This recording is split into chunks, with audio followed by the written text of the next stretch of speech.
There's one book that quietly shaped the lives of some of the most successful people in history. It's not part of any school curriculum. You won't see it on any business degree reading list. But for those who dig deep enough, it's the spark that ignites everything. Bruce Lee read it. Bob Proctor built an empire with it. Tony Robbins credits it as foundational, and it helped launch the entire personal development industry. It's called Think and Grow Rich by Napoleon Hill. Hello everyone, and welcome back to the Success Bureau, where we break down the greatest books in history, from ancient wisdom to modern strategy. Today's book is a big one. It's one of the most influential books ever written on wealth, mindset, and personal power. I first discovered Think and Grow Rich through Earl Nightingale, who I still listen to regularly today. Earl Nightingale recorded a short motivational talk in 1956 called The Strangest Secret, and it was originally created as a message for his sales team, but it unexpectedly took off and became the first spoken word record to sell over 1 million copies. It earned a gold record and went on to influence generations of entrepreneurs and thinkers. When I discovered this recording, I was working 4 jobs and struggling to keep my head above water. The Strangest Secret inspired me to start my own business, and it's what led me into the world of new thought, personal development, history, philosophy, and everything I share on this channel. So, this is more than just a book breakdown, it's a personal thank you to the book that lit the fire. So, let's talk about Think and Grow Rich. It was published in 1937. Napoleon Hill spent over 20 years interviewing more than 500 of the most successful people of his time. Henry Ford, Thomas Edison, Andrew Carnegie, Alexander Graham Bell, and many more. And he tried to identify what made them different. But here's the thing, Think and Grow Rich isn't just about getting rich. Not in the narrow sense. It's about the power of thought. Hill believed that whatever you consistently think about, backed with belief and action, eventually takes form. It's a book about clarity of purpose, emotional control, and unshakable belief. He outlines 13 principles in total, but we're going to focus on the 5 that I believe are the most powerful, the ones that still apply today, and the ones that have shaped my own thinking ever since I first read it. Number 1. Desire. Hill says, desire is the starting point of all achievement, not a hope, not a wish, but a keen, pulsating desire which transcends everything else. This isn't just about wanting more money, a better job, or a nicer house. Hill makes it clear, if your desire isn't strong enough to push through rejection, boredom, and setbacks, it's just a wish. Desire, in Hill's world, is obsession with direction.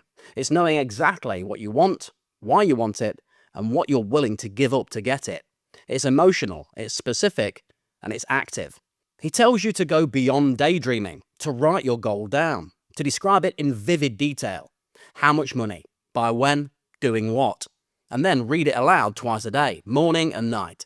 That repetition doesn't just keep the goal fresh, it turns it into something your subconscious starts working on automatically. This is about building internal pressure, so even on days when you're tired, you're still motivated. Here's some practical tips. Write a definiteness of purpose statement, just one paragraph. What do you want? Why do you want it? By when? And what are you willing to give up?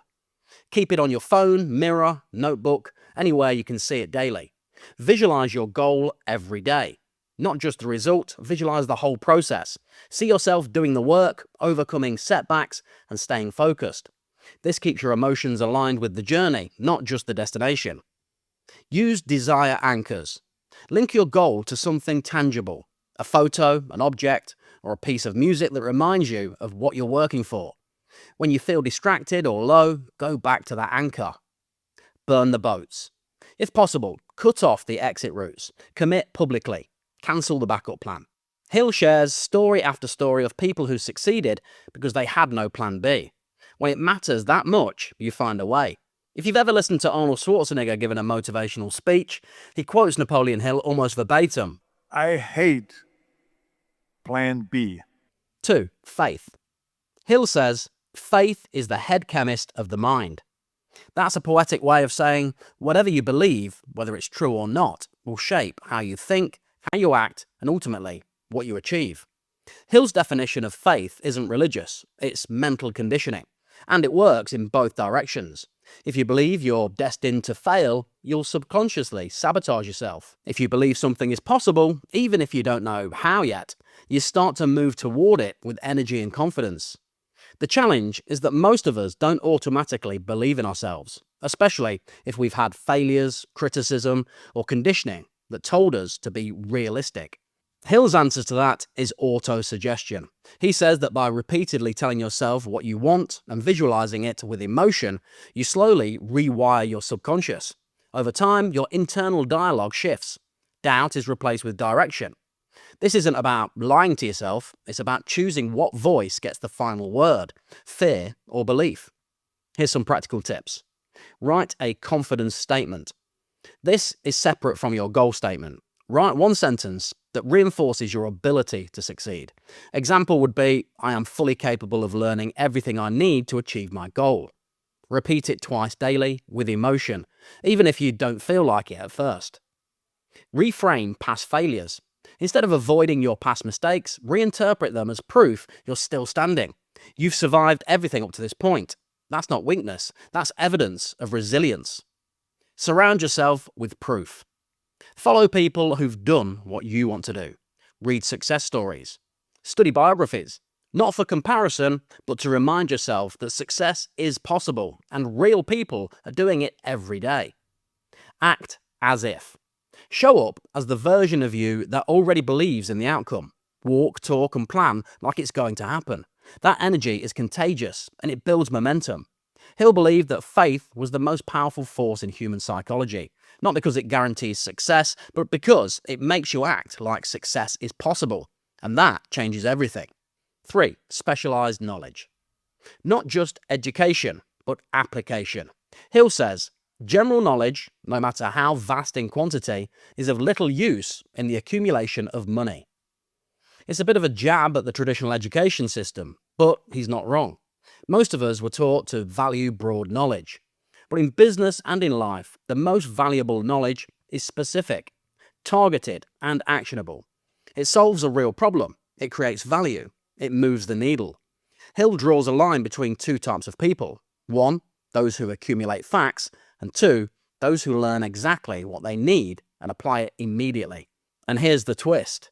He says you don't even need to possess the knowledge yourself. If you know where to find it or who to hire to supply it, that's just as valuable. Success doesn't require being a genius, it requires being resourceful. Here's some practical tips. Conduct a knowledge audit. Look at your current goal and ask, what specific skill or piece of knowledge am I missing that's slowing me down? Then go and find only that. Don't get distracted with more books or more courses. Get laser focused. Apply immediately. Learn one new thing, then use it today. Build it, try it, teach it. Action is the best way to lock in knowledge and avoid analysis paralysis. That's partly why I make these videos. Build your knowledge network. You don't need to know everything, you just need to know people who do. Start keeping a list of go-to experts, contacts, or resources you can call when needed. Hill refers to this as organized intelligence. Learn to learn. The real skill is speed. The faster you can identify a gap in your knowledge and fill it, the more agile you'll become. It's not about knowing more, it's about learning faster and acting sooner. If you want to grow richer in any area, money, time, influence, don't collect trivia. Develop specialized knowledge that actually gets results. 4. Persistence. Hill says, persistence is to the character of man as carbon is to steel. In other words, no persistence, no strength. Hill devotes an entire chapter to persistence because it's where most people fail. Not because they're weak, but because they expect the journey to be linear. When results don't come fast, they assume it's not working. They pivot too soon. Or worse, they quit.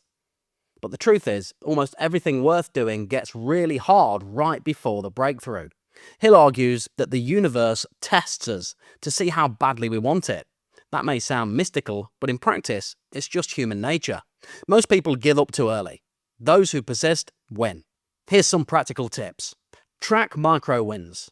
Big wins are rare, but small wins happen every day if you're paying attention. Write down one thing you did each day that moved you forward. Seeing that progress builds motivation to continue. Build a no-quit ritual. Create a habit that activates when you feel like giving up. Maybe it's rereading your goal statement, going for a walk while listening to The Strangest Secret, or calling a friend who supports your mission. Have a system ready for the hard days. Set a quitting rule. Decide now, I only quit on a good day, never during burnout, frustration, or failure. Reassess with a clear head. Most bad decisions are made in bad moods. Normalize rejection. Hill reminds us that rejection isn't the end, it's data. The more rejections you can take without flinching, the stronger you become. Learn, adjust, persist. Persistence is a decision, not a personal trait. You don't have to be naturally gritty, you just have to refuse to stop. Every great achievement is built on this. 5. The Mastermind. Hill says, no two minds ever come together without thereby creating a third, invisible, intangible force, which may be likened to a third mind. This is one of Hill's most original and underrated ideas, and it's been adopted by some of the most successful people in the world. The mastermind isn't just about networking, it's about forming a deliberate alliance with one or more people for the purpose of growth. Hill believed that when two or more minds unite around a definite purpose, the synergy between them creates something more powerful than either could achieve alone. It's not just support, it's amplification. And it's not limited to business. The right mastermind group can keep you accountable to your goals, help you solve difficult problems, give you honest feedback, and push you when your own motivation dips. Here's some practical tips. Start with one person. You don't need a 10-person mastermind to start. Begin by finding one person that aligns goals and values with you. Set a recurring time to meet, discuss progress, and support each other's vision. Choose quality over status. It's tempting to look for big names and credentials, but Hill emphasized character and commitment. The right mastermind isn't about clout, it's about mutual dedication to growth. Find people who want to see you win, and who aren't afraid to challenge you. Create structure. Mastermind groups fall apart when there's no focus. Have a clear agenda. Rotate who shares first, set goals, track progress. Structure creates momentum and ensures everyone brings value. Be a giver first. Bring solutions, resources, and encouragement. When you show up as someone who adds value, people want to keep you in their circle. You attract others who do the same. Use the board of advisors method. Hill even suggests creating an imaginary mastermind. He visualized himself sitting with historical figures like Lincoln and Edison, imagining their advice and guidance. Sounds strange, but it's a powerful exercise in perspective and mindset. The mastermind is a reminder that success is never truly solo. No one climbs without help. And the higher you want to go, the more important it is to choose the right people to climb with. Think and Grow Rich is still one of the most read and most quoted personal development books for a reason. Some of it's dated, some of it has been diluted over time, but at its core, it's a blueprint for turning intention into reality. If you've enjoyed this breakdown, please let me know in the comments. Please hit the like button. And if you want to know more about where Napoleon Hill got his inspiration to write Think and Grow Rich, you might want to subscribe to the channel, as I'll be diving even deeper into the New Thought movement and uncovering some real hidden gems. Thanks for watching, and I'll see you guys next time.